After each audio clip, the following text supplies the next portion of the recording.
I think there's more than an emotional problem. There's a structural problem which is deeper than the emotional problem. That the emotional problem would not cause this problem if we understood the structure of what was going on. It is because of a misunderstanding of the structure that the emotions attain such significance. Like if you are faced with an assailant in a dark night, you have powerful emotions, but they are not the problem. The problem is there an assailant or isn't there one, right? If the shadow is attributed as assailant, that makes the emotions, right? So therefore, there is a problem of the correctness of your thought, first of all. Now, so I say, now there's a right structure if I say this is a wooden object, right? And I'm looking at it. And there's a wrong structure if I say this is anger going on inside this object and I'm looking at it, right? Why is it wrong? I can say my stomach is upset, it's all right. I have a toothache, that's all right. But I've been hurt by you, that seems to be wrong. You see, my tooth hurts is all right. Like I can even have a lot of emotions about I don't like that toothache and so on, you see. But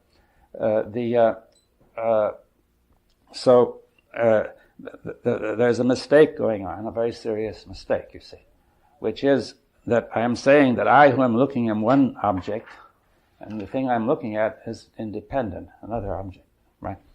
Anger, me being angry, right? I can for certain purposes split myself in two and say this is me looking at my hand or looking at my toothache or whatever, but it doesn't seem to work when I say this is me looking at anger or being hurt, right? Because the connection is different. You see, the anger is not separable from the thought which sustains the anger. So I am angry is not just a thought about anger, which is like saying this is wooden, doesn't affect this very much, you see. If I say this is made of wood, or this is brown, or whatever the color is. But if I say I am angry, then it's the same as saying the telephone bell is ringing in the image, you see. Therefore, or the telephone bell is ringing in the next room, right? I experience it according to the way I say it, right? So I attribute, that thought attributes anger to an entity, me, who is separate from the observer of the anger, who is also me, right? That's all right, the fact that it's both me, but because it can be done in many cases, but it's wrong here because the thought is too intimately connected with the thing which you're thinking about. Exactly. And it's a cycle. The division is incorrect. David, are you saying observation is action? Yes, it is, but that's a further step, you see. I'm trying to get clear the structure first, you see. That is, thought is action too. See, the first thing to understand is every thought has an effect. Therefore, we make the distinction of thinking and action. That is already a mistake, a very serious mistake, because thought is action, right? It affects the whole body, it affects everything. Now, therefore, observation is also action, you see. Now, but let's begin with thought, right? I'm saying I am thinking, I am angry, and I must stop being angry. But I also have another thought, which is I have good reason to be angry. Then we could go on and say, inaction is action. Inaction is another kind of action. You see, this is an idea which is common in the East, but not in the West. You see that the Tao says, that it praises inaction as the highest form of action, that the sage keeps to the deed which consists in no action, right? And that sounds like a paradox, but it is if you look at it in a certain way. But what it means is that a certain kind of action which is irrelevant is not taking place, so that the really deep and significant action can take place, right? So therefore, inaction is just another word for a certain kind of action. Now, so but if we separate action and inaction, we have made another kind of mistake of separating things that are inseparable. Therefore, you see, there's a mistake going on, and through that, if that mistake is not corrected, nothing that you do about the emotions can alter anything. It doesn't matter where your emotions come from or how far back they go. As long as you make that mistake, you're stuck, right? Now, that you are saying that anger is different from the thought of anger, and that there's an entity called me who is thinking the thought of anger, and another part of that entity has to be changed, right? See, like saying, I am an entity. I may have a cut on my leg, and I've got to look at that cut and heal it, right? To put some medicine on. So I say, I've been hurt by you who have treated me outrageously. Therefore, I have very good reason to be angry. Now, as long as that thought goes on, there's nothing you can do to stop being angry.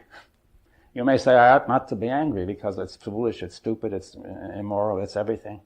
But you now have just two thoughts going on. One says, I have good reason to be angry, and the other says, I should not be angry. Well, that's just chaos, right? You're saying that there's not two thoughts. It's all one process.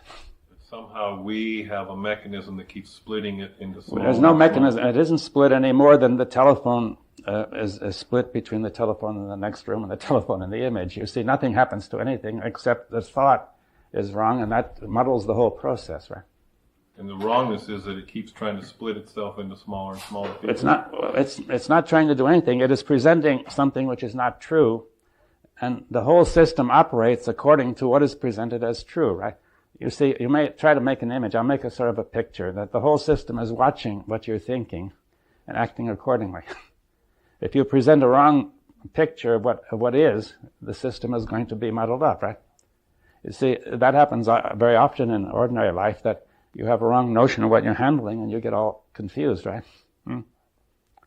You're surprised suddenly that things don't work the way they should, right? Like grabbing an empty pot and it's full of water. And you're going to pick it up with a tremendous energy and go right up in the air, you see. So you have an inappropriate action because you have a wrong notion of what it is, right? Now, therefore, I'm saying this thought is a wrong notion of what is going on, a wrong notion of what is inside of us or wherever. And this thought is that there are two of us. One of us, there's the entity who is angry and the entity who is looking.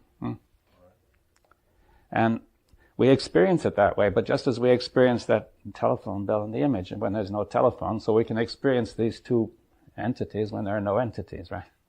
So what keeps us from seeing that isn't so? Well, that would be a long story, you see. I'm trying to, right. Can we take a break here and pick up that story? One more question. What?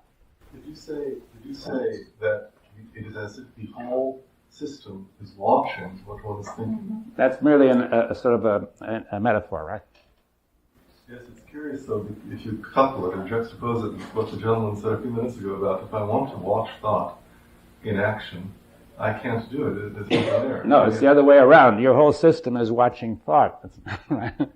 But it's accepting it as true and acting accordingly. That bears further exploration. I think thought has always duality. Thought cannot exist without duality. If there is only anger, and then there is no thought. And then the energy in anger transforms. Because if there is inaction, action takes only place when I'm separate from thought, from anger. If there are two of them.